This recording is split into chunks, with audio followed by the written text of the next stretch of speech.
Alright, so I just turned off the charger and the desulphator for these batteries, and I'm going to do a test on them. This right here, I just spilled something here, but this one didn't boil over. This one, a little bit came over, but not much. I'm going to test the voltage. Let's see if I can do this with one hand. Here's my voltmeter.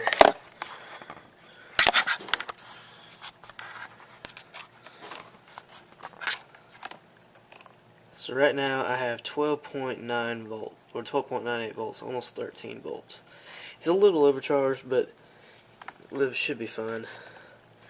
This battery that the meter's sitting on right now, it is at 6.57 volts, and this battery over here is at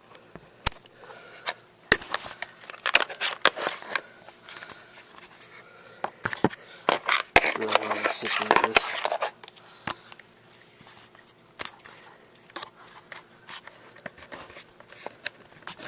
This battery over here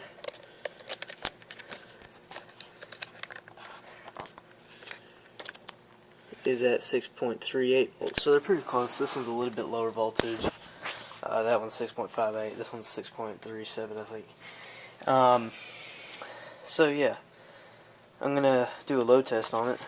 This is the only cable I could find at the moment. Just put these two clamps on there to hold on so that I didn't have a nut around. Alright, so I'll go ahead and put my meter on it for the 12 volt total. For, both of these. Go ahead and put it on. For some reason my meter won't go past 13 volts, but it's at 13 volts anyway, so even though it's kind of showing a little bit more, I think I might need to calibrate this. Yeah, that's probably good enough. Alright, so go ahead and put a load on it. And it still seems to be weak. Well, the fact that my wires are getting smoky is one thing, but we'll keep doing I'll do a test on just both of the batteries, and just each of the batteries individually. That wire's not that thick, it's just a wire for a starter. Yeah, that wire got pretty warm. So as you can see, it's in the okay range. It's like in the weak, and I can just barely see it moving down. Actually, it's not moving at all right now. It's staying steady. And my thing's getting pretty hot, so go ahead and put it on this one. Take the clamp off of this. So it stayed at just about 5.9 volts. So a little bit under 6 volts, so it's not too bad. This one, about 5.5. I think that one was 5.5 volts, and this one's around 5.5 volts. And now this one's 5.5 volts, and I don't see it moving. It's now down to 5.4 volts, and my thing's getting kind of warm, so I need to chill out with it.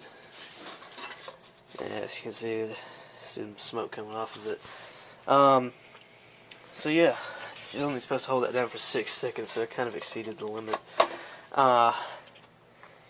Anyways, they seem to have improved. I would have to do actual, I don't think I put distilled water in these because I thought I was going to take them back, but from now on I'm going to start putting distilled water in all my batteries just to be safe.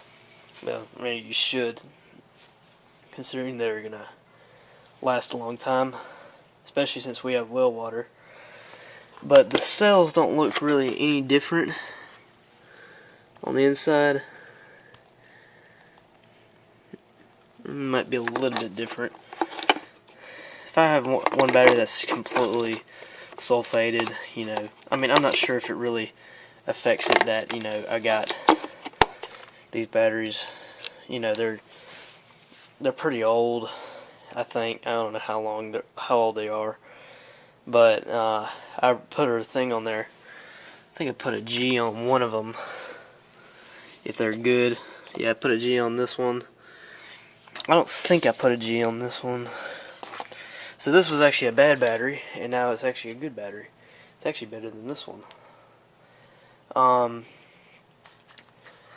I'll do other things like, you know, well, really I just got to put it on a real test and just see how long it can sustain itself in a golf cart, and then that'll be my real life test with it.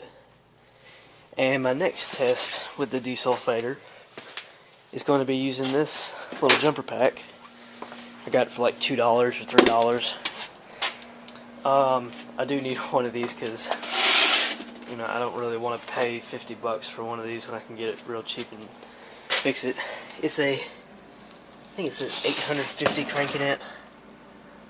Yeah, 850 peak amps. It might give me 500 cranking amps. I mean, that really 200 is all I need, but, you know, if I could get 500, that's pretty good. So, this one doesn't even, the meter doesn't even move. I mean, it may go up to 5 volts, and then it just put the ammeter, put the load tester on there, and it just goes straight back down to 0.5.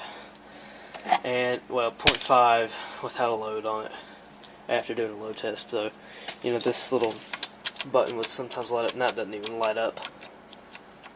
So, anyways, that's my next test with the Desulphator. I'll let it run for 2 days, and then I'll try it 3 days with these. They should be fully charged, but, you know, I might cycle them, like fully discharge them, maybe with a heater or something, because really I do need some heat in here. I mean, for y'all up north, it's nothing for y'all, but for me, I'm not really used to it. So, anyways, I'll do a test on this one. I'll run it for overnight and then try it in the morning and see what it does. Unless if our power goes out, because they said the ice storm was coming in, so got our generator ready over there. I'll do a cold start of that someday. Anyways, yeah, so I'll go ahead and put this on the Desulphator and give y'all an update the next day. So yeah.